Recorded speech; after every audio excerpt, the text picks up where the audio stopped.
আজ রাতেই কি দেশে ফিরছেন সাবেক প্রধানমন্ত্রী শেখ হাসিনা? গোপালগঞ্জে কেন জড়ো হচ্ছেন আওয়ামী লীগের নেতাকর্মীরা?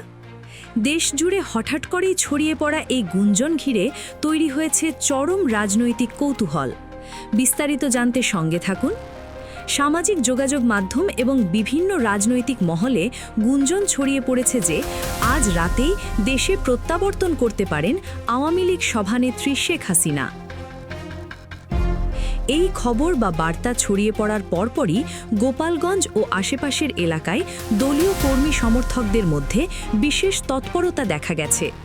স্থানীয় সূত্রে জানা গেছে, গোপালগঞ্জের বিভিন্ন স্থানে আওয়ামী লীগ ও এর অঙ্গ সংগঠনের নেতাকর্মীরা একত্রিত হতে শুরু করেছেন। সামাজিক যোগাযোগ মাধ্যমে বিষয়টি নিয়ে নানা আলোচনা চলায় সাধারণ মানুষের মধ্যেও তৈরি হয়েছে ব্যাপক কৌতূহল ও মিশ্র প্রতিক্রিয়া।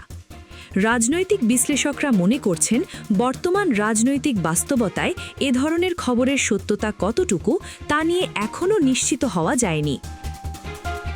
তবে শেখ হাসিনার সাম্প্রতিক কিছু বক্তব্য এবং স্থানীয়ভাবে কর্মীদের এই সক্রিয়তা নিয়ে রাজনৈতিক অঙ্গনে নতুন করে আলোচনা শুরু হয়েছে। সামাজিক মাধ্যমে এই বার্তা প্রচারের ফলে একদিকে যেমন গোপালগঞ্জে কর্মীদের মধ্যে আবেগ ও উদ্দীপনা তৈরি হয়েছে, অন্যদিকে সাধারণ মানুষের মধ্যেও তৈরি হয়েছে গভীর কৌতূহল ও মিশ্র প্রতিক্রিয়া।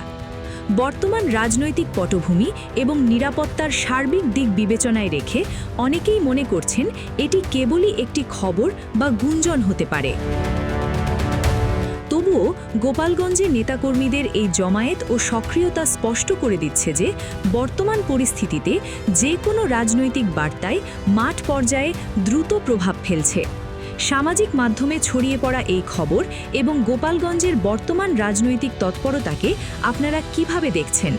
শেখ হাসিনার দেশে ফেরা নিয়ে যে আলোচনা চলছে সে বিষয়ে আপনার মতামত কী? কমেন্ট বক্সে আপনার গুরুত্বপূর্ণ বক্তব্য আমাদের জানান।